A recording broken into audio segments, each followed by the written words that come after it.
What do you do when your house is the house that gets everybody's water? All the neighbors' water runs towards your house. The neighbors build up their yard. They fill their backyard up with semis of dirt to raise the elevation, which makes it worse. It sends the water directly to you. You're now the low yard. You now have all the water. You're flat, no slope. And to make it even worse, you have sand, and underneath that sand, 10 feet, is a clay pan, so the water can't do nothing. It gets trapped in the sand. Well, one gentleman in Royal Oak, Michigan, he knew exactly what to do. And we're going to take you on a ride. We're going to show you us buttoning up a really cool job that this homeowner started. Welcome to the French Drain Man channel. I'm your host, Robert Sherwood. We have a good one for you. You're going to want to see this. Never been shown before. We've never shown you a 10-foot outdoor sump pump system. We've never gone through a entire lot when it comes to a perimeter French drain, a curtain French drain, full roof runoff, new gutters, new downspouts, D-boxes, you name it, this house had it. There was more drainage on this small Royal Oak, Michigan home lot than most 1-acre lots. All the neighbors were flooding this homeowner. All the water was running in from all directions. The homeowner actually watched all of our videos during COVID and bought all the materials, and he worked at it during COVID, and he got quite a bit of this done. He hired us in just to kind of button things up. So I'm going to walk you through it, show you what we did.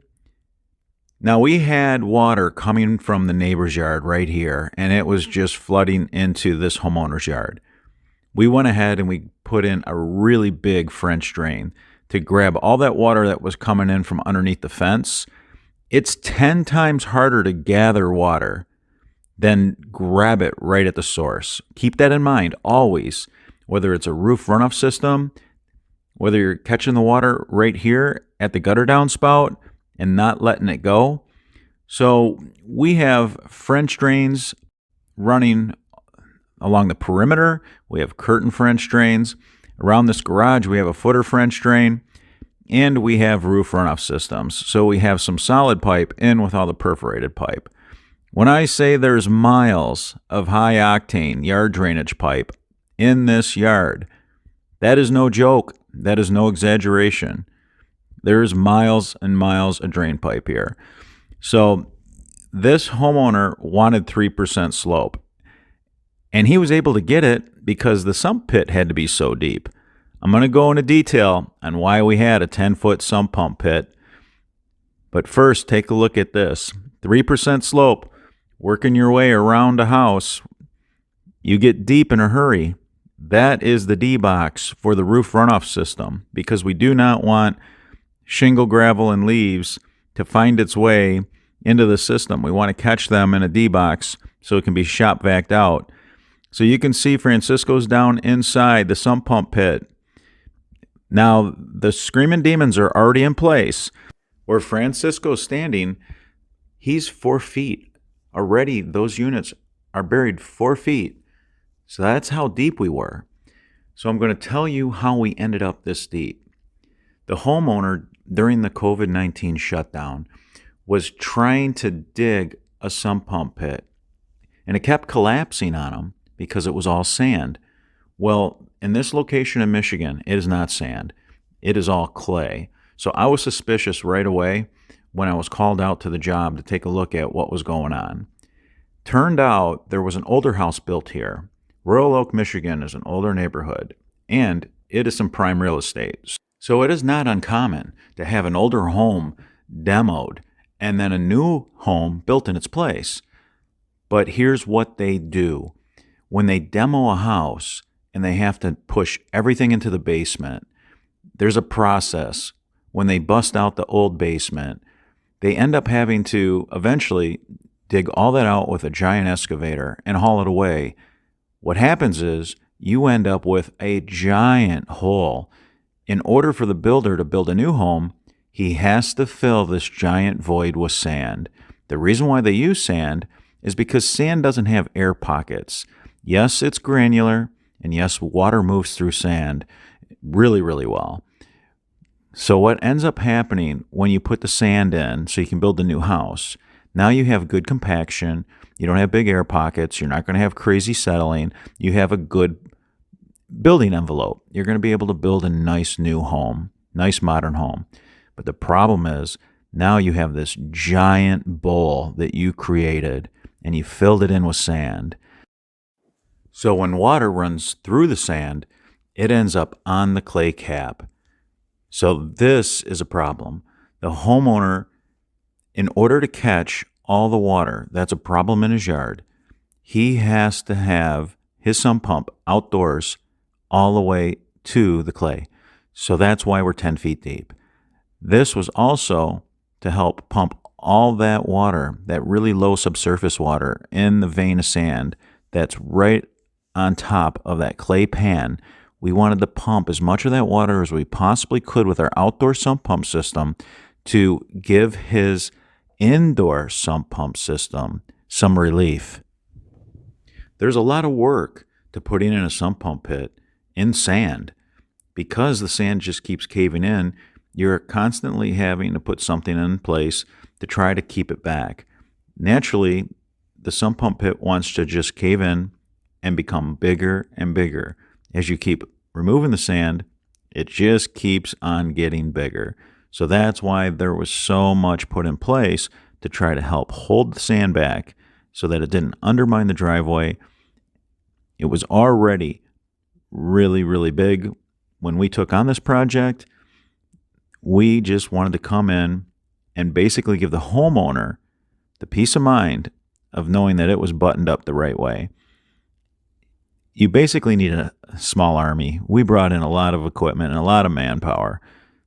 I give this homeowner so much credit for the amount of work that he did. And the work that he did was done right. The place was tight. We were happy.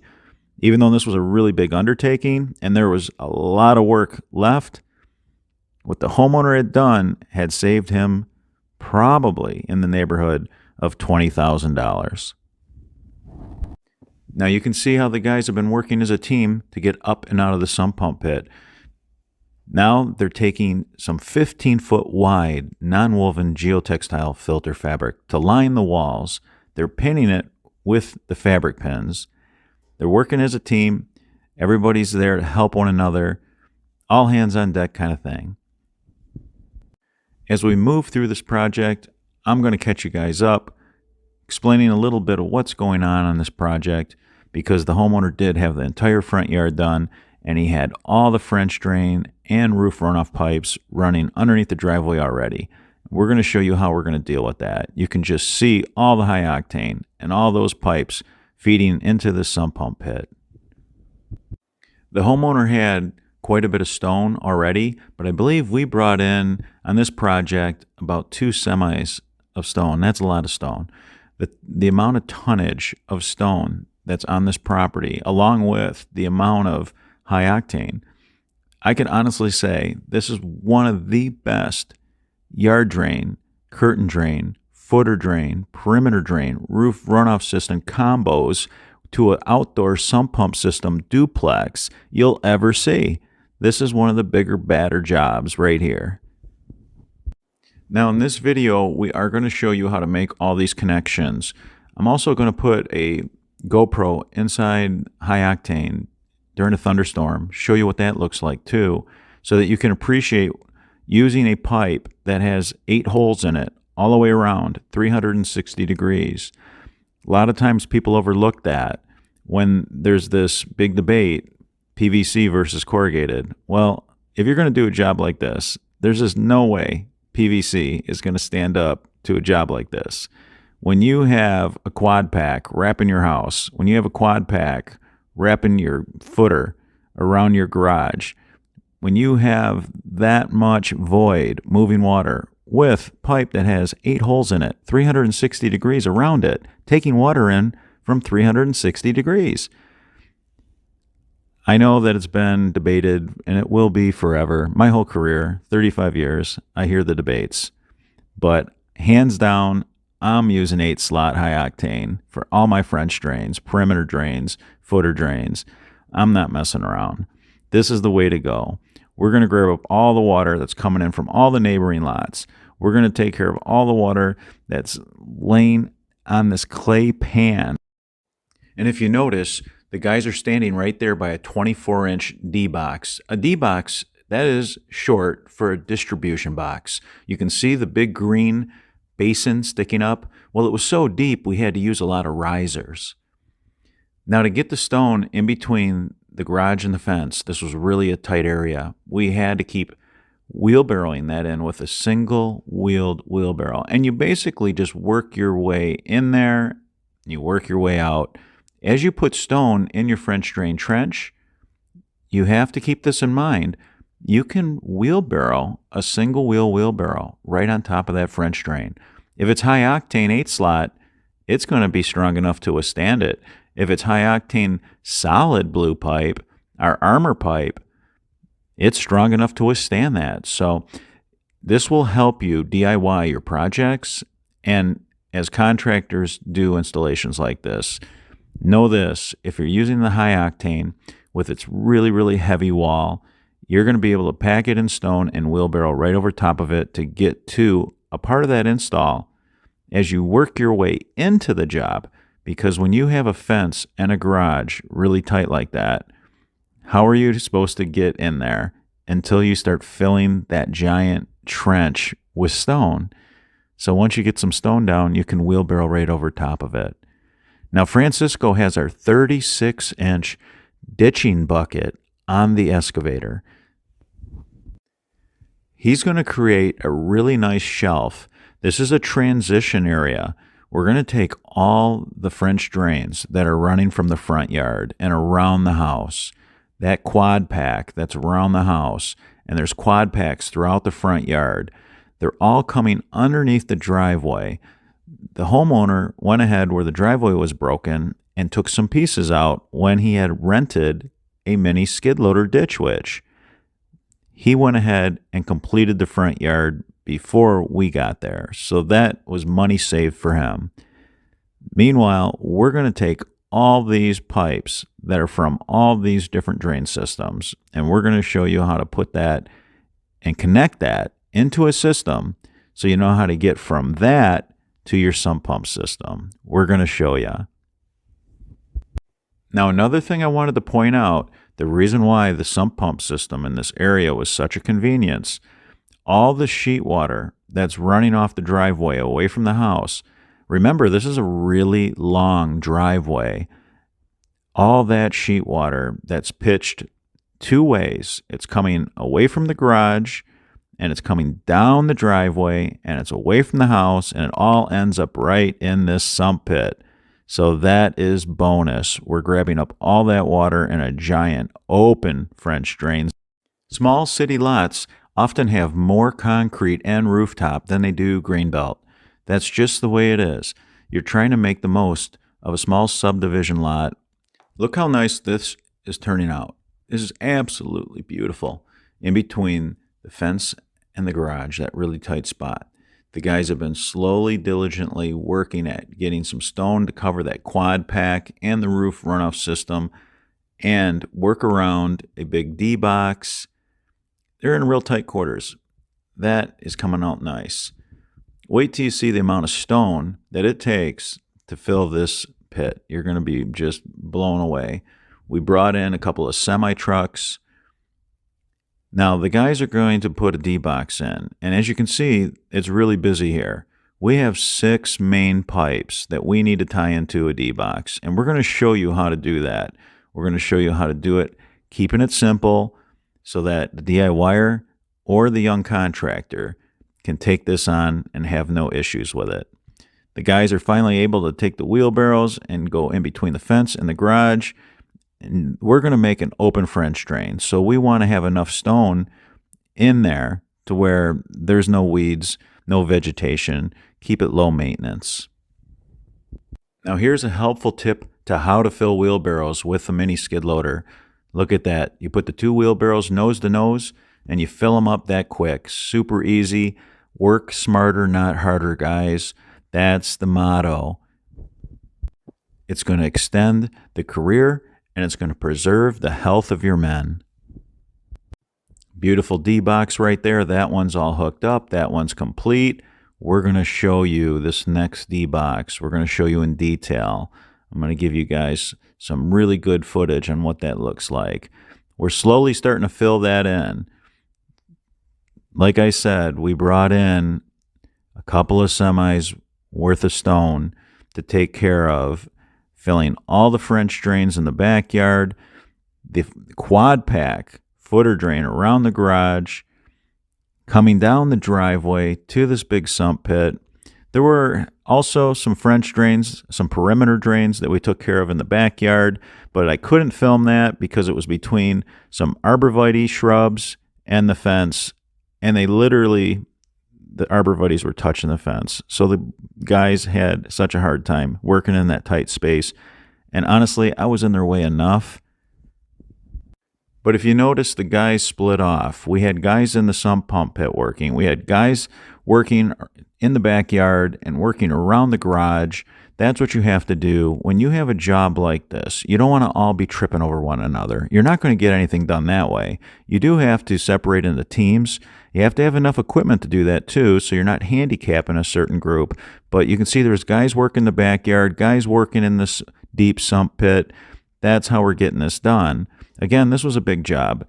If you watch this channel, if you subscribe to this channel, you know we do 2 and sometimes 3 jobs if they're smaller in one single day. Well, that wasn't the case here. Not at all. We worked on this for a day, and then we came back and we had to work on the gutters and the downspouts that were added. There was quite a bit going on in this house. Okay, you can see the D-box, the distribution box. We're using a big 24-inch basin, and you can see the green risers. Those are risers. Those green rings are risers so that you set them on your D-box, your basin, to get to the desired height so that you can take it to the surface. We're filling in this giant quad pack that runs down the property line, catching all the water that's coming out of the neighbor's yard, catching all the sheet water that's coming down off that driveway, sending it all into this outdoor sump pump system. It's beautiful. Really nice system. I want to give the homeowner a lot of credit for the layout. Again, a lot of the heavy lifting was done by the time we got here. We just basically filled in a few blanks for the homeowner. This was a really big project for the DIYer. I was shocked on just how far he got. And again, I give him a lot of credit. Okay, so Francisco and Valente are working on the distribution box, or D-box for short. They're coring it out where they want to make some connections. They're going to take those plastic nuts that you use with a gasket for a nice type seal when they put all these pipes into this distribution box. What is this box for? This box is so that any debris that comes out of these pipes will get caught in this distribution box and fall to the bottom of this basin instead of filling the sump pump system. Now you can see all the pipes that are going to this D-box. I mean, and it is beautiful. I'm going to show you the inside. It looks truly amazing. Some really good work by some really good trades. I can't say enough about the crew. I cannot say enough about the men and their skill set. Absolutely amazing. So always pack the stone around your high-octane before you start driving over top of it. Once you got stone in between it, along the sides of it, and a little bit of a layer on top, then you can start wheelbarrowing on it, driving on it. The stone makes it super strong. Look at that connection. Beautiful. Unbelievable. 6 pipes in, and then there's going to be 6 pipes out the other side to the sump pump system, and that's going to be clean water, clear water, no debris. You can just take a shop vac with an extension and suck all the debris out of the bottom of that basin. That's what that's for. Another thing we did is we ran the power from the garage, and we had the conduit ran right in the French drain trench. Always do that. take advantage of those open trenches. Don't make work for yourself. There's nothing wrong with that. That electric wire has a good insulation around it. It's not going to be an issue. And we had it in conduit, so I'm not worried about it whatsoever. We ran that electric line right down the side of this driveway in the bottom of this trench in that quad pack. Look at that beautiful open French drain. That is a thing of beauty. Really nice. Starting to build up with stone here. Getting closer, getting closer. Guys are doing a really, really nice job. I'm going to show you the inside of this D-box and what this connection looked like. It's an intersection. It's a junction box. Take a look at this D-box. Beautiful work by a couple of really good trades. You got 6 pipes in, 6 pipes out. Beautiful work. Now I'm going to show you what it looks like when you put a GoPro in high-octane and you have 8 slots, 360 degrees on each pipe bringing in water, not just holes on the bottom. You have holes on the bottom, holes on the sides of the pipe, and holes on the top of the pipe.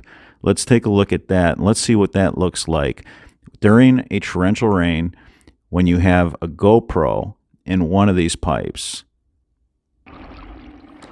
So notice how you have water coming up from the bottom, but you also have water coming in from the sides and the top. That's because there's 8 holes, 360 degrees, all the way around. That's the thing of beauty about high-octane 8-slot. That is the thing of beauty. That's what you have to value. What everybody wants to see is this unit run. Well, we had a great opportunity given. This unit has 2 M98 Zoller sump pumps in it. Right now, you are seeing thousands of gallons of water that's running down the street. Both of these sump pumps are running. I always try to teach, build outdoor sump pump systems with chamber. Make sure you have reservoir. Why is that? Because when the power's gone, when you lose power, when your backup generator doesn't turn on, these things happen in the real world. And you only get one chance and one chance to do this right, and that's at the time of install. You make sure that you build a system that has a really big chamber on it so that if you lose power, you have on-site storage. Now, when both of these pumps run, they move so much water that you have to have riprap down. You can see it looks just like an ornamental water feature. It looks like a waterfall that a landscape company put in. There was a really big storm that came through. It took the power out, and the homeowner had to spend the night with relatives in the area because there was no power. It was crazy hot. 100 degrees, really humid, and they had no power, no air conditioning, no nothing. So they come back the next day and they borrow a generator from a family member. And they start the generator up with both pumps plugged in. And this is what they had: thousands of gallons of water. You have 2 M98s running their guts out, moving thousands of gallons of water efficiently, quickly. Now, they didn't have no flooding.